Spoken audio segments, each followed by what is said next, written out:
Bien, estamos de regreso ya en la segunda parte de esta entrevista y está con nosotros el diputado Rodolfo Parker, diputado del PDC. ¿Cómo está? Bienvenido. Bien, muchas gracias por la invitación, Wendy. A ver, ¿qué vamos Tenemos mucho que hablar esta mañana, conversar? diputado. Depende de vos. Ok, bueno, Sí. tenemos varios temas que conversar esta mañana, pero para poner en contexto lo que vamos a conversar, vamos a ver, pero más adelante, una nota sobre esto. Diputado, hay varias discusiones actualmente en la Asamblea Legislativa, sobre todo aquellos temas que tienen que ver con la seguridad. El gobierno presentó hace algunos meses un financiamiento de 91 millones para la fase 2 del Plan Control Territorial, donde ellos hablan de prevención y la distribución de estos fondos, donde van a diferentes instituciones. El día de ayer el ministro de Hacienda también presenta otro paquete de préstamo por el Banco Centroamericano de Desarrollo de 109 millones.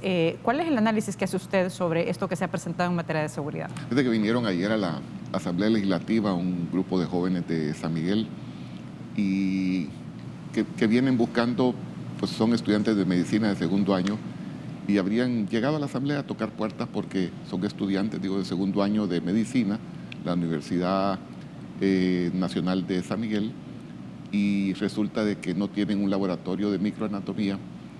Y yo les preguntaba, bueno, ¿y eso pues, cuál es el costo aproximadamente? Miren, son como $15,000, pero les cambia a ellos todo su aparataje pues, de aprender, porque sos médico y para todo lo que tiene que ver ese tipo de cortes de microanatomía lo estudian en láminas, en libros, y no hay un laboratorio que les permita verlo en vivo.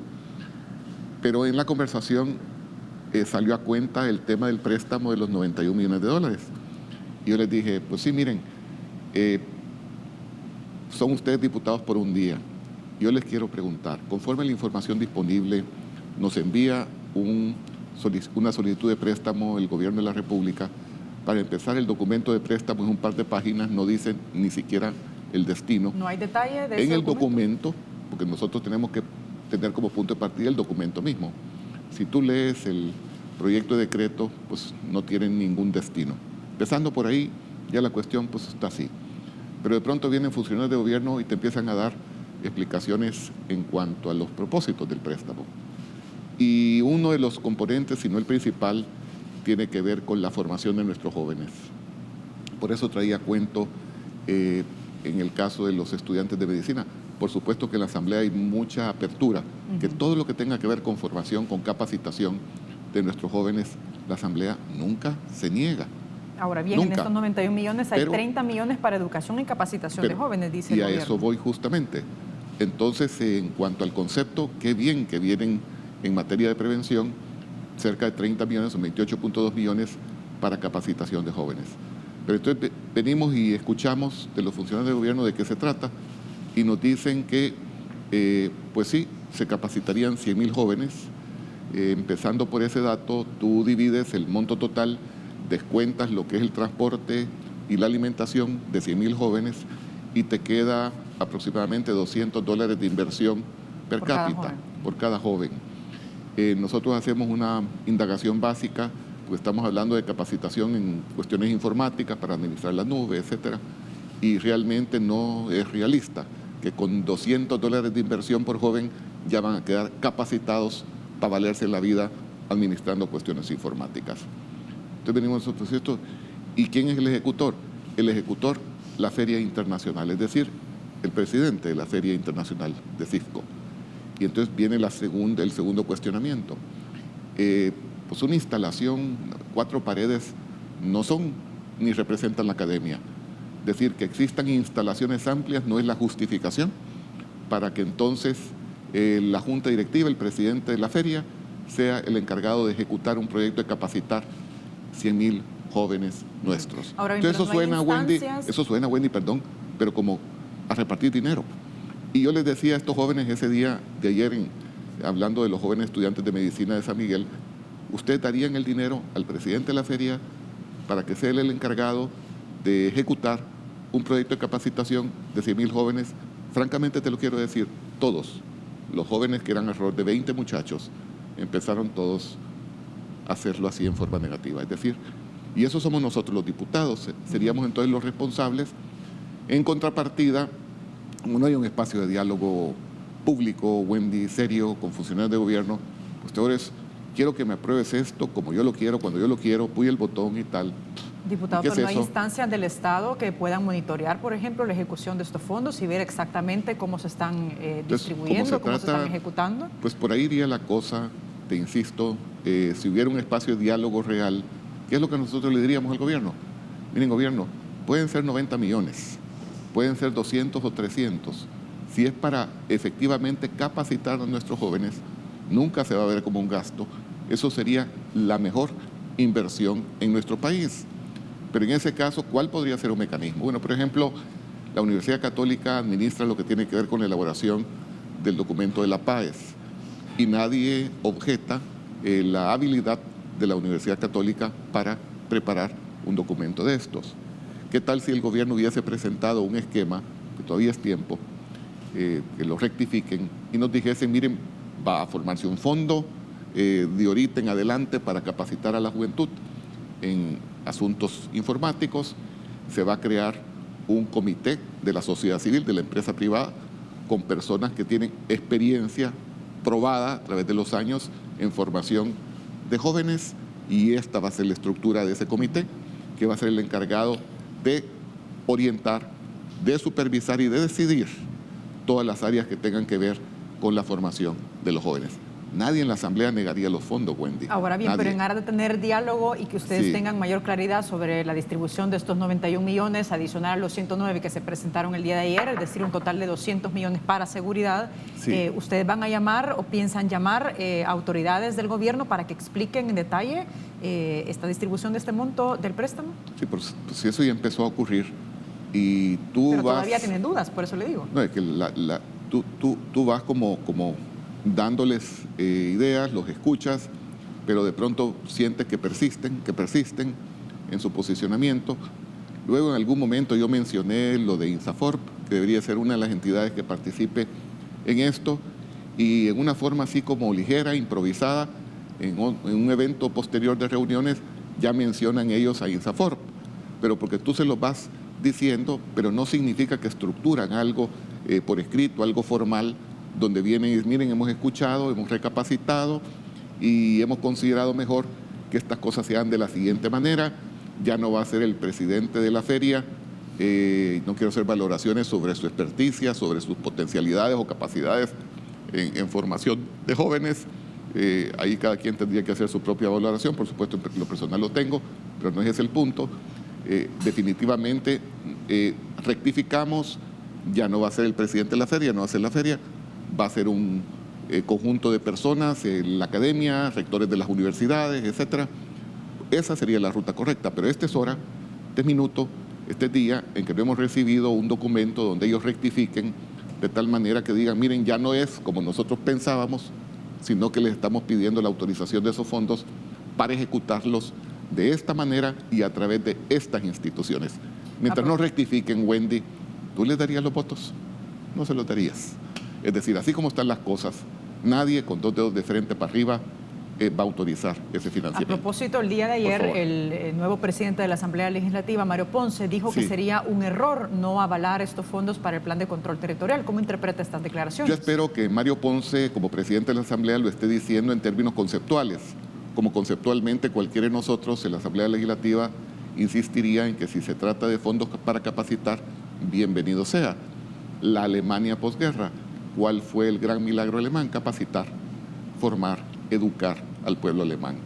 Es decir, cosas que aquí no hemos logrado, y al no capacitar a nuestra gente tampoco podemos aspirar que venga inversión real, masiva a nuestro país.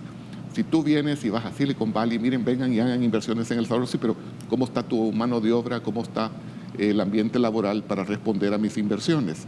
De tal manera en que estamos claros que mientras no se modifique la plataforma educativa para darles opciones de mejor capacitación, formación a los jóvenes, tampoco vamos a estar en posibilidades de atraer inversión. Y mientras eso no ocurra, entonces no hay oportunidades en el país y las únicas opciones de vida continúan siendo o migrar, particularmente a los Estados Unidos, o ser atrapados por la calle y entonces sigue creciendo la delincuencia. Vamos a hacer una pausa, pero regresamos enseguida con más de esta entrevista. No nos cambie, estamos en las redes sociales para que participe y envíe sus preguntas y comentarios al invitado de esta mañana. Estamos en la cuenta de Twitter, nos encuentra como República 33 TV. Estamos también a través de WhatsApp en el 7318-7627 y también estamos en Facebook como República TV 33. Regresamos.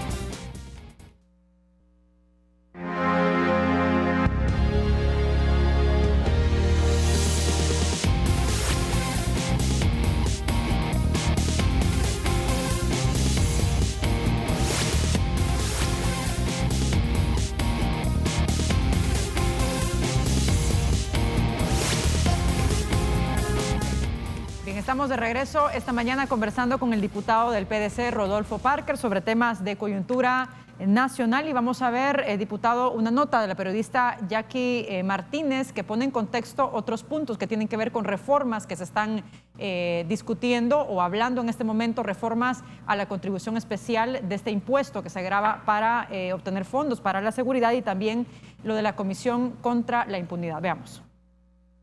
Para el Ejecutivo, la Asamblea tiene muchas deudas con la población. Una de ellas es la reforma a la contribución especial, la cual fue rechazada. Nayib Bukele explicó que la primera modificación propone que los fondos sean utilizados para el combate y la prevención de la violencia. Para que únicamente sea usado el dinero para seguridad.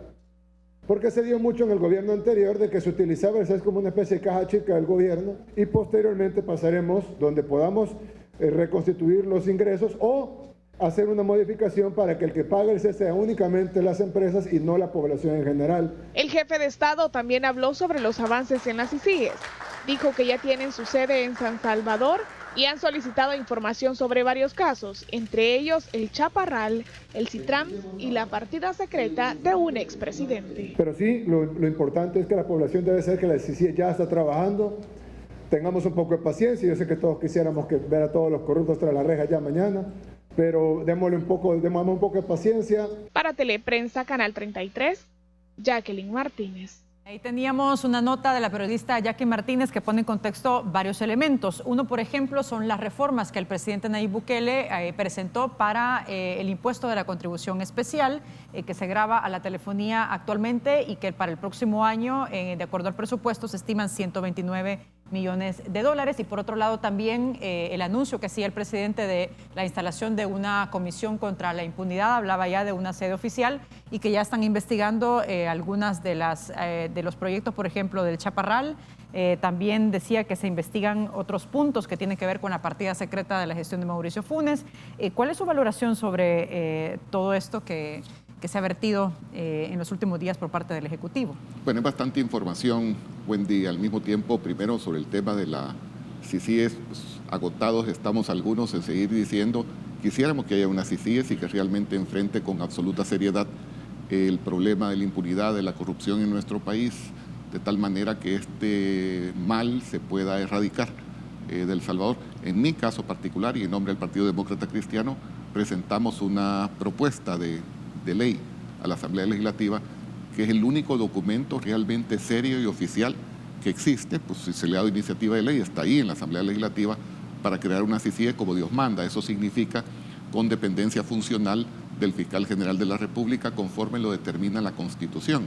Cualquier investigación que emprendiese una oficina, en este caso comandada por el presidente de la República, Nayib Bukele, sería nula, de absoluta nulidad, conforme a la Constitución.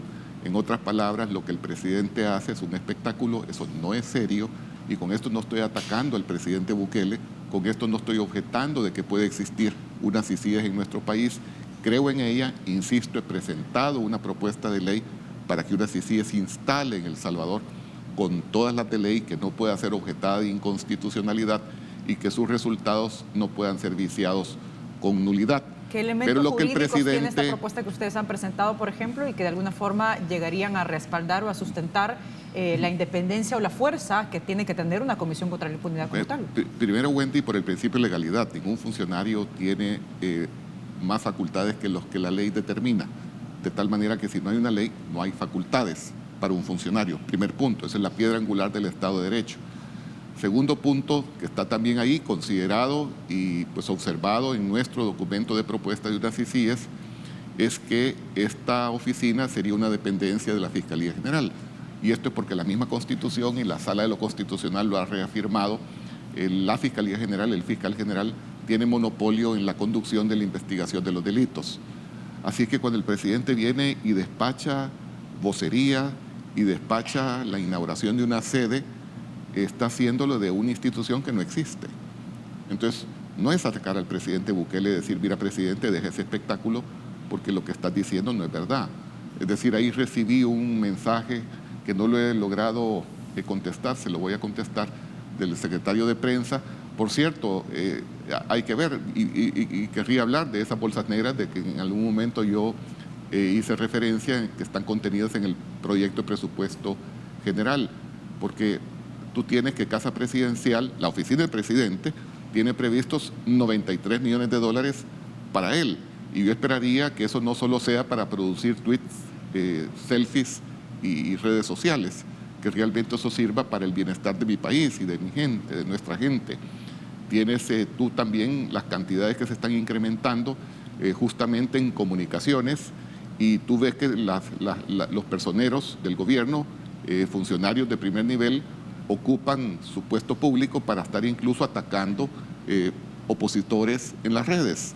Y eso de verdad no es correcto. Y si ellos pretenden que nosotros les demos dinero, estamos dando dinero para que ataquen desde sus puestos públicos a sus opositores, pues hombre, qué mal anda la gente del gobierno.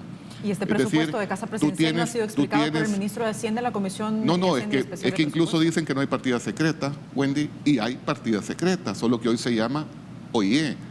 Y eso sin contar los más de 120 millones de dólares que están ahí escondidos en distintos bolsones en el rubro de gastos financieros, porque no están ni en remuneraciones, no están en bienes y servicios.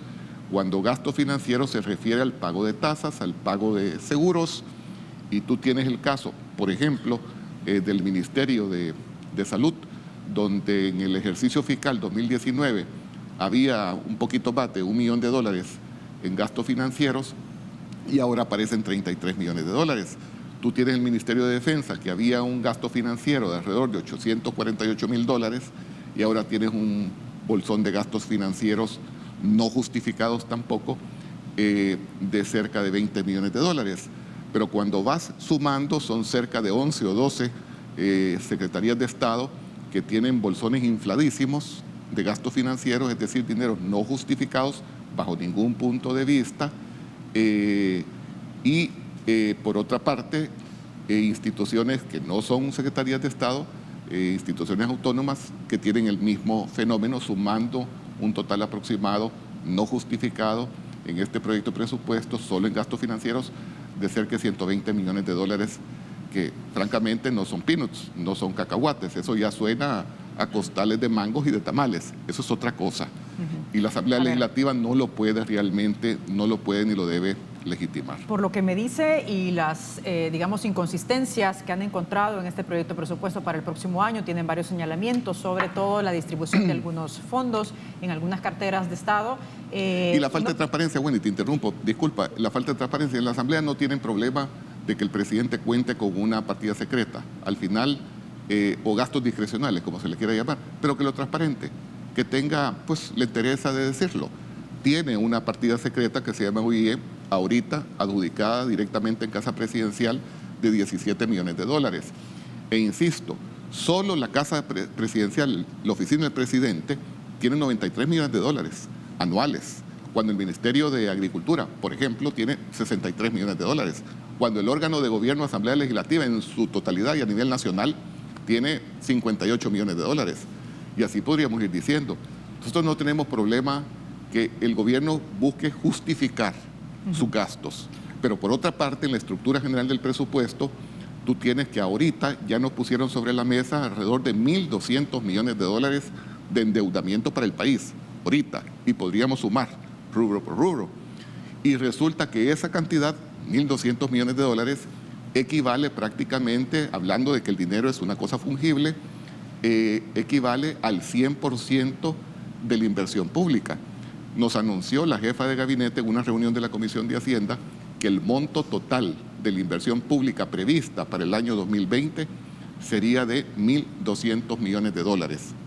Hemos hecho una sumatoria y significa entonces que todos los ingresos ordinarios del Estado, el 100% de ellos se irían, quitando entonces lo sujeto a endeudamiento, sería para el gasto.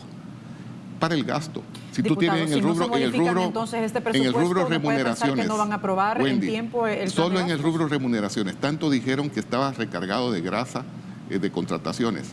Solo en el rubro remuneraciones hay un incremento de arriba de $65 millones para contratar o para pagar cuánta gente y para qué.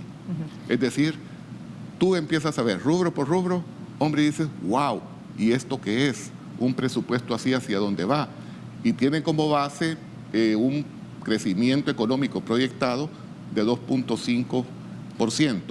Pero cuando empiezas a revisar cuáles serían las estrategias que se alcanzan a arrancar del proyecto de presupuesto para el crecimiento económico, no encuentras estrategias en esa dirección. Sí. Diputado, lo que y con encuentras todos es estos... que sube el presupuesto general, que sube la brecha de déficit fiscal y que francamente no vemos cómo eso el pueblo, el país lo va a pagar. Con todos estos señalamientos que hacen del presupuesto Sí. y en caso que no se hagan las modificaciones necesarias que ustedes están pidiendo, tanto el PDC también como los demás partidos políticos que están en una posición similar, Sí.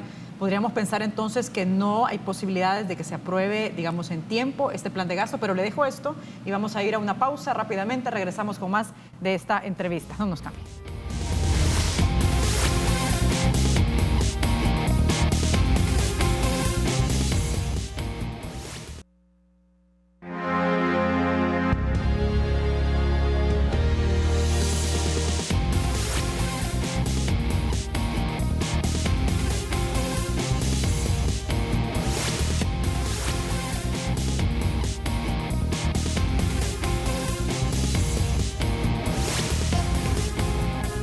Regresamos esta mañana con nuestro invitado de hoy, el diputado Rodolfo Parker del PDC. Estamos hablando varios temas de la coyuntura política y también hablábamos del presupuesto y la discusión de cómo avanza el análisis en la Asamblea Legislativa, específicamente en la Comisión de Hacienda y especial del presupuesto. Yo le preguntaba, diputado, con todos esos señalamientos que ustedes han visto, algunos vicios que han visto también en este plan de gastos para el próximo año y aspectos que a su juicio deben de modificarse, ¿se va a aprobar en tiempo este presupuesto, es decir, este año?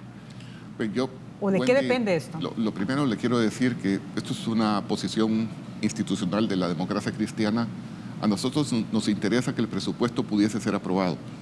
Y nos interesa porque más allá de las actitudes del presidente de la República, de sus principales funcionarios, que son muy objetables, porque primero pues, no promueven el diálogo, no promueven la construcción, no promueven la armonía, sino que pues, todo lo contrario, pero nosotros nos debemos al país, y independientemente de todo ese tipo de caprichos y de actitudes y conductas, si nosotros no aprobamos el presupuesto general, lo que estamos sacrificando es la inversión pública. Es decir, la inversión pública en el sentido de que al no aprobarse un presupuesto, entra, según la Constitución en vigencia, el presupuesto anterior. Pero lo que es inversión pública, pues lo que pasó el año anterior es diferente a lo que viene en el año siguiente. Entonces estaríamos sacrificando generación de empleo también en cuanto a lo que corresponde a la ejecución de las obras por parte del gobierno, por parte del Estado, y eso sí nos preocupa a nosotros, de tal manera de que sí quisiéramos que el presupuesto se apruebe conceptualmente y estamos haciendo lo mejor posible porque esto ocurra. Pero y eso esto pasa por una serie de modificaciones, y esto ¿no? pasa ¿Que debe hacer el primero, gobierno y esto o no? pasa primero por decirle al gobierno, mira, gobierno, sé responsable, estructúralo bien, haz un presupuesto coherente, por tanto, rectifícalo y por supuesto corrige las patologías que están encerradas y que ahora ya las estamos poniendo en clara evidencia. De tal manera de que es ahora una tarea que el gobierno tiene que emprender. Si pensó en que iba a sorprender a los diputados, pues se equivocó. Por lo menos no a todos.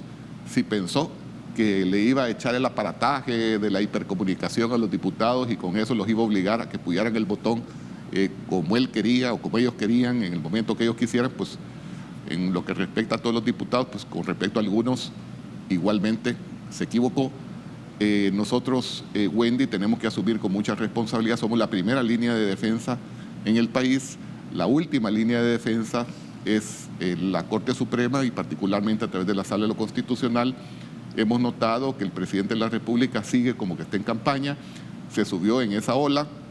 Claro, no solo ha sido propia esa ola de la antipolítica, de todo lo establecido, una ola en El Salvador, ha sido una ola que está pues azotando muchos países, pero lo objetable es que el presidente Bukele sigue subido en esa ola, queriendo destruir todo lo que esté enfrente a él, buscando simple y sencillamente ejercer el poder en la forma más amplia, conforme a sus propias entendederas, centralizando el poder. Empezando por atacar a la prensa, como lo hemos visto en las mismas Naciones Unidas, así como objetó por escrito y en forma pública a que Maduro estaba persiguiendo empresarios.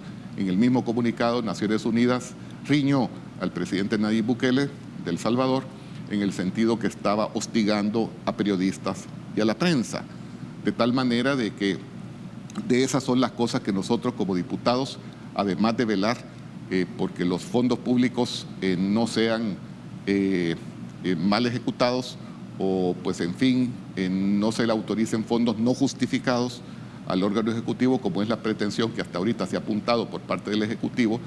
Entonces también está el órgano judicial que tanto controla a la Asamblea Legislativa como al órgano ejecutivo. Nosotros tenemos que ejercer nuestro rol. Ahorita lo que nos interesa es que sí se pueda preparar un buen presupuesto, pero eso pasa, Wendy, porque el Ejecutivo se siente en serio, haga un examen interior, cartera por cartera, empiecen, repito, corrigiendo todas esas situaciones patológicas, quiten esas cantidades no justificadas que exceden los 120 millones de dólares y por otra parte transparenten en una forma directa ante el país, sin mentir, sin engañar, como eso de que no tenemos partida secreta, etcétera, cuando efectivamente la tienen. Entonces, que lo transparenten, simple y sencillamente, que sean transparentes, que sean coherentes y que lo rectifiquen. Así como está el presupuesto, Wendy, en parte algunas cuestiones he ido pues indicando, es absolutamente imposible que así como está, se apruebe. Es decir, si no hay modificaciones por parte del Ejecutivo, no se va a aprobar este presupuesto. Si no corrigen las patologías, las cosas incorrectas, no se puede ni se debe aprobar el presupuesto en nombre del pueblo salvadoreño. Diputado, en otro tema y que tiene que ver con asuntos propios de la Asamblea Legislativa, hace una semana se conoció la intención del Partido Arena de cambiar el protocolo de entendimiento para evitar que el diputado Mario Ponce presidiera este órgano legislativo, tal y como fue juramentado en mayo del año pasado. En algún momento también se habló de que entre las propuestas del COENA era que usted fuese presidente de la Asamblea Legislativa. ¿Qué buscaba Arena al escogerlo a usted como presidente de este órgano legislativo? Yo Wendy, me declaro ignorante de esas situaciones. Quiero decirle que es normal que en la Asamblea Legislativa se hagan exploraciones de distinto tipo. No es una ocasión en la que han habido cambios de protocolo, ha sido más de una ocasión en que los protocolos han sido cambiados por circunstancias sobrevinientes a aquel momento en que los protocolos habrían sido suscritos. Por nuestra parte, como Democracia Cristiana, en todo caso y sin excepción, en todo caso, repito, sin ninguna excepción, hemos sido respetuosos en forma escrupulosa de los protocolos donde nosotros hemos sido partícipes de sus firmas. Y esa regla nunca se ha cambiado. Nosotros como Democracia Cristiana sí nos han hecho daño, nos han cooptado diputados, hemos estado representados en la Junta Directiva y nos han bajado. O sea, nosotros sí hemos sufrido en forma inversa, pues, o sea, en contra nuestra, cambios de protocolo. Eso sí ha ocurrido en el pasado. Diputado, ¿cuál a su juicio debería ser la posición del nuevo presidente de la Asamblea frente al Ejecutivo? Nosotros no creemos que las posiciones son frente a, sí creemos en que tenemos que ser constructores. Creemos en el diálogo, nosotros somos un partido de ideas y somos un partido de diálogo por nuestra naturaleza, por nuestra esencia como Democracia Cristiana, pero por supuesto cuando tienes ante ti personas que no solo no tienen vocación de diálogo, sino que no demuestran ninguna intención de construir más allá de lo que se cree una verdad absoluta, te topas con realidades que tienes que ser como mucho más hábil para buscar que esas realidades vayan cambiando en beneficio de los intereses de todos los salvadoreños, es decir, en beneficio y en función del bien común.